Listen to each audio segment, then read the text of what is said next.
SEMA itu berfungsi untuk menetapkan undang-undang. Terus kemudian kita juga merancang, yang mana DEMA itu juga punya rancangan undang-undang. Assalamualaikum warahmatullahi wabarakatuh. Salam sejahtera bagi kita semua. Hadirin yang kami hormati, demokrasi bukan hanya sebagai ajang pemilihan ketua, tetapi juga sebagai integritas para kepimpinan, ruang belajar, akuntabilitas, dan integritas. Ketika pengawasan melemah dan transparansi kabur, maka yang dipertaruhkan bukan hanya program kerja, akan tetapi kepercayaan mahasiswa. Melalui talkshow ini yang bertema mahasiswa bertanya, kampus menjawab, kita menghadirkan diskusi yang bukan hanya normatif, tetapi juga reflektif dan kritis, sebagai upaya memperkuat budaya organisasi mahasiswa yang sehat. Hadirin sekalian, telah hadir bersama kita narasumber yang akan berbagi kepengalaman dan refleksi kepemimpinan Wakil Ketua Senat Mahasiswa, Mas Sofa. Mari kita sambut Mas Sofa dengan apresiasi telah datang. Terima kasih Mas Sofa. Mungkin bisa diperkenalkan. Baik, terima kasih waktunya ya. Ini dari talkshow apa tadi? Mahasiswa bertanya, kampus menjawab. Ini kesekian kalinya saya diundang sama teman-teman media utamanya untuk membahas seputar isu-isu kampus. Saya sendiri dari Senat Mahasiswa Unsewa Kediri, terutama saya menjawab sebagai wakil ya, dan dulu saya dipilih dari daerah pilihan Nusruddin, karena seperti saya dan kebetulan ini udah akhir periode yang mana kemarin kan baru Mira.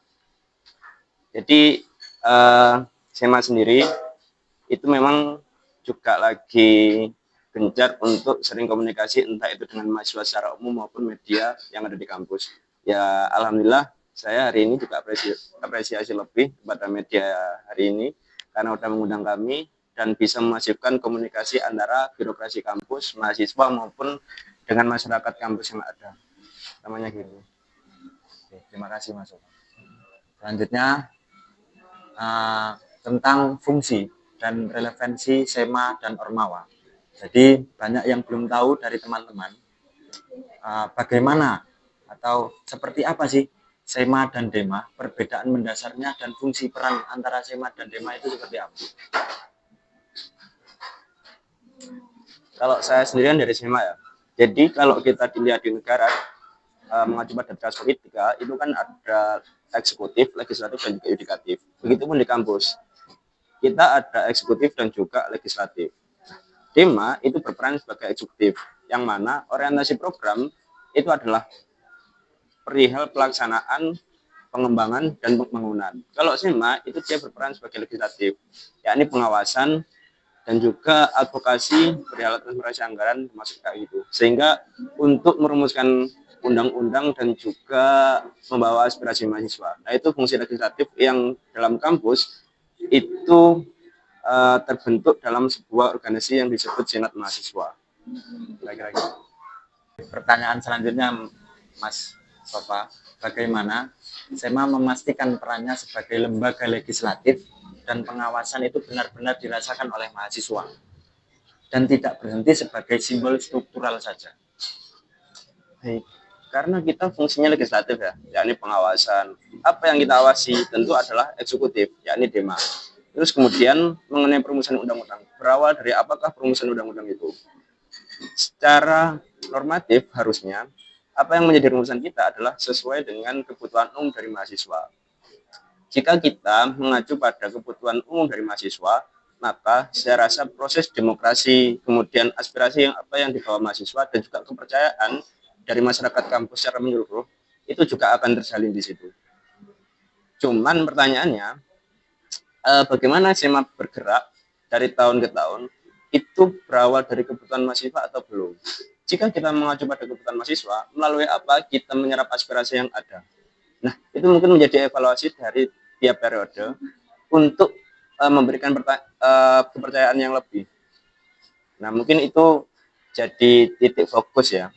Apalagi tadi itu selain yaitu adalah bagaimana memperhatikan perannya lembaga legislatif yang mana nanti tidak hanya berhenti pada simbol struktural saja, tapi pengaplikasian SEMA kepada DEMA itu seperti apa? Simbol struktural itu bukan hanya dibangun dalam sebuah branding, tapi melainkan adalah pemenuhan kebutuhan. Sehingga nggak hanya di kampus saja, maupun di negara. Jika setiap lembaga itu memenuhi setiap kebutuhan dari masyarakatnya, pasti simbol struktur itu akan terjalin. Entah itu di legislatif maupun di eksekutif, di senat maupun di kalau di negara, di DPR maupun di presiden. Jika semua kebutuhan itu terjalin, maka kepercayaan akan lebih. Saya lihat ya, apalagi kan kita juga sama-sama mahasiswa yang pasti punya nalar kritis terhadap sebuah negara. Kenapa kok hari ini DPR minim kepercayaan? Ya karena mungkin masyarakat memandang apa yang mereka aspirasikan itu belum terbawakan dalam sebuah birokrasi negara. Begitupun kita di kampus.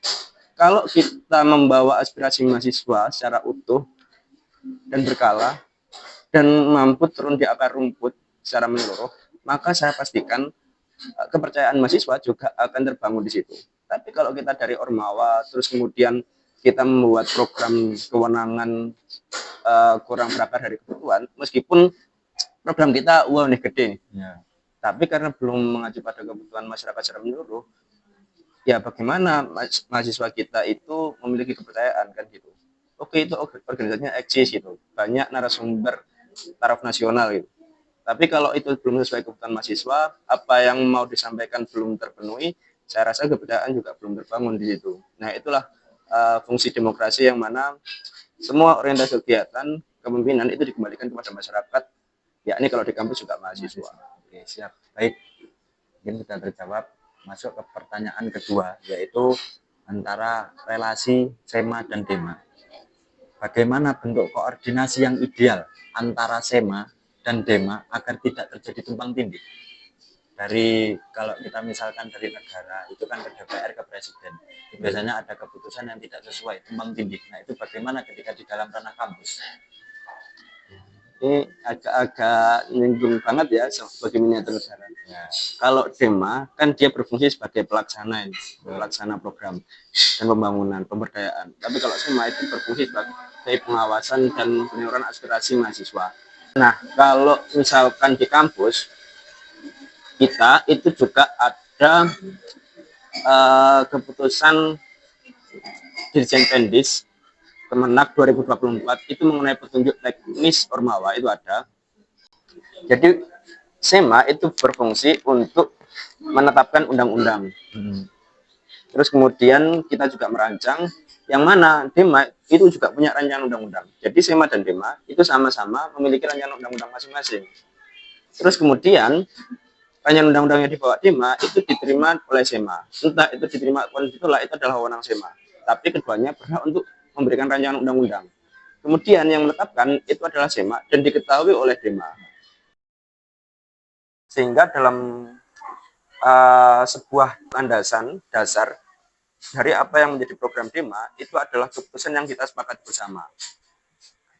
Sehingga kalau mengenai tumpang tindih, saya rasa keduanya itu sudah memiliki tupoksi masing-masing dan juga landasannya itu sudah disepakati masing-masing. Nah, itu bisa menjadi acuan utuh, ada RT yang ada, dan juga landasan yang diberikan oleh Kemenak. Sehingga kalau semisal ada tumpang tindih, di kampus itu juga ada pembinaan. Seluruh Ormawa, kebutuhan mahasiswa, itu dinaungi oleh Warak 3. Sehingga apapun yang mengadili mengenai konflik yang ada di SEMA, kita acuannya sudah jelas, dan yang membina hal itu, yang menengahi hal itu adalah Warak 3. Sehingga mungkin apa yang Saman katakan tadi itu bisa terminimalisir. Dan sebenarnya kalau landasannya udah jelas pasti ya. Tapi namanya juga kepemimpinan, kepengurusan, birokrasi, pasti ada kewenangan yang di luar jobdesk itu sendiri. Terus, nah ketika tidak sesuai dengan kewenangan antara SEMA dan DEMA, apakah pernah terjadi konflik tentang kewenangan tersebut? Kalau sejauh ini, terutama di periode kepengurusan kami ya, kita nggak ada konflik yang sampai itu tumpang tindih soal tupoksi.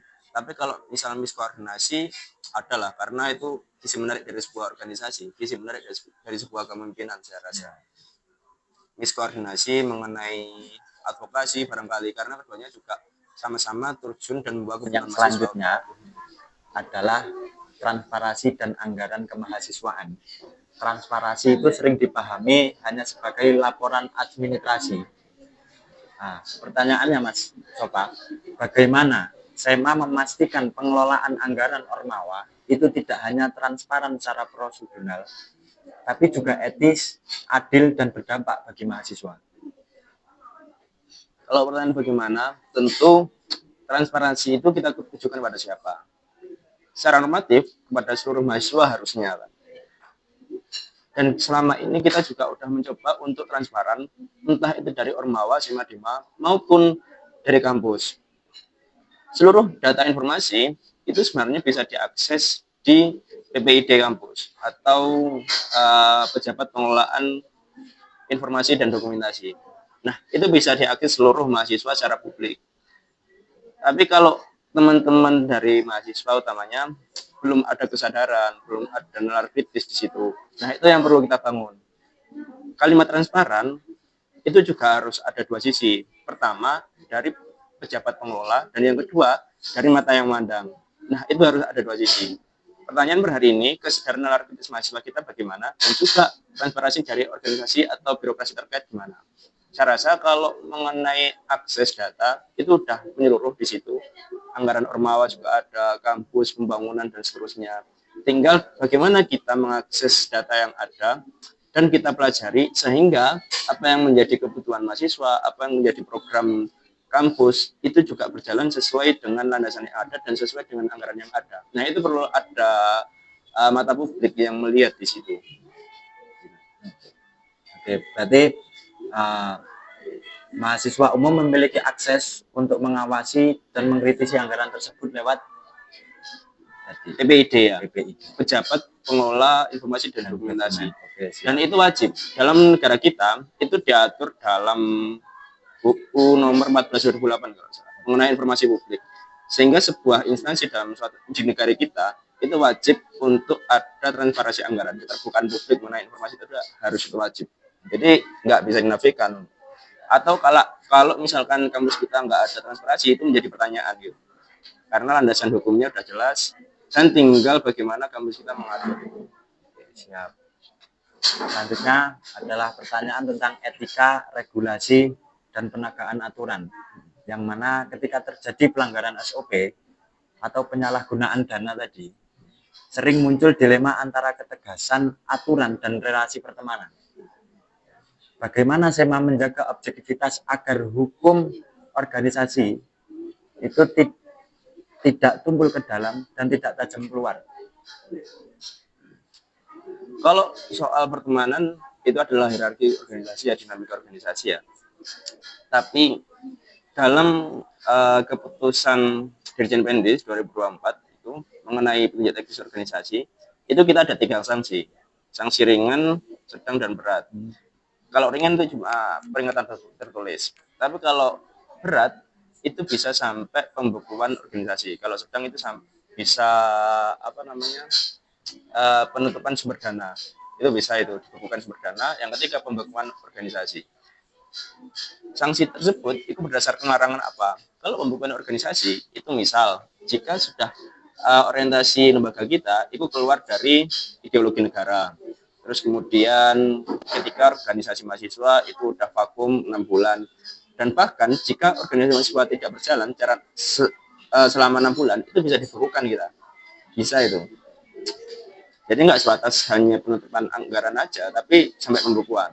Dan itu harus menjadi landasan, harus menjadi refleksi penuh ya dari kita semua. Jangan sampai maksudnya masa sih hanya untuk proses untuk mengembangkan integritas, intelektualitas kita sampai ada konflik kan gitu. Ya kalau soal pertemanan atau mungkin karena kesibukan, ego dan sebagainya, kita kan juga belajar psikologi ya utamanya. Pasti ada capeknya lah, namanya juga sosial kan. Tapi kalau dalam sebuah organisasi harus ada refleksi karena landasannya udah jelas dan juga kampus kita itu mungkin ya mahasiswanya masih belum ada kesadaran lebih di situ. Jika masyarakat kampus memandang tajam Ormawa kita berjalan, saya rasa Ormawa juga tidak akan berlaku semena-mena. Dan setiap kepengurusan juga pasti akan menjaga integritas masing-masing. dan konflik-konflik yang tidak diperlukan juga bisa diminimalisir. Oke.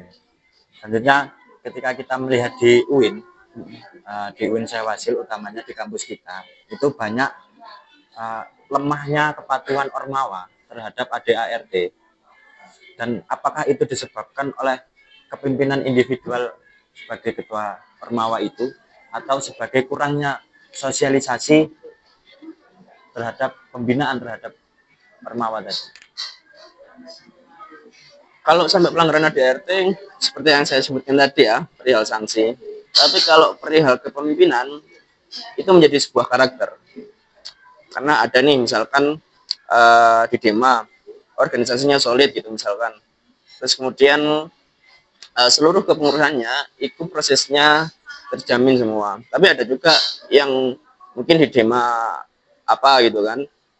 Ini si ketua otoriter gitu. Jadi seluruh agenda dia punya orientasi penuh, tapi pikiran kepengurusannya mungkin belum tersalurkan. Itu juga ada. Tapi organisasi tetap jalan. Nah itu adalah karakter kepemimpinan di situ. Ya nggak bisa menyalahkan ya, karena memang itu diamini oleh semua kalangan, entah itu di politik negara maupun internasional. Tapi kalau sampai ya kalau pertemanan kan mungkin kita sering bahas karena berangkatnya kita pasti ada di warung kopi, di kelas-kelas kan gitu. Jadi mungkin menjadi refleksi, oh gimana ya kok masa hanya karena ikut organisasi sampai berteman kan gitu. Oke, sudah sangat jelas dari awal tentang fungsi, relasi, transparansi, dan etika tentang regulasi antara Ormawa, SEMA, dan Dema.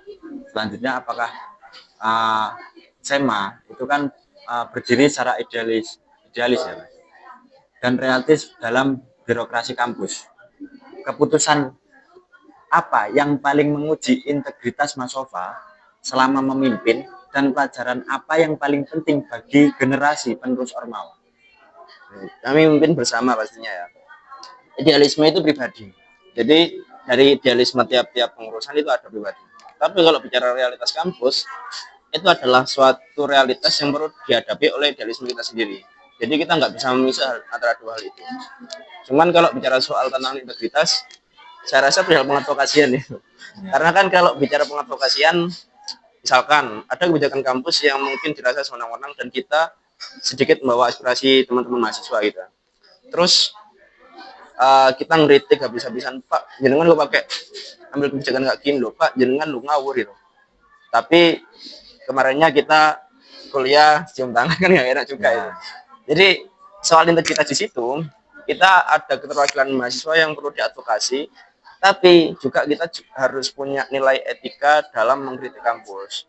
Apalagi kalau udah bicara soal kritik dengan budaya keislaman kita, kultur kesopanan, itu agak-agak sedikit tabu ya, karena nalar kritis, kemudian advokasi, perlawanan, itu kan ideologi yang baru kita bangun di abad-abad akhir ini kan. Sedangkan budaya kita soal etika, soal norma itu kan sangat menjunjung tinggi adab kan.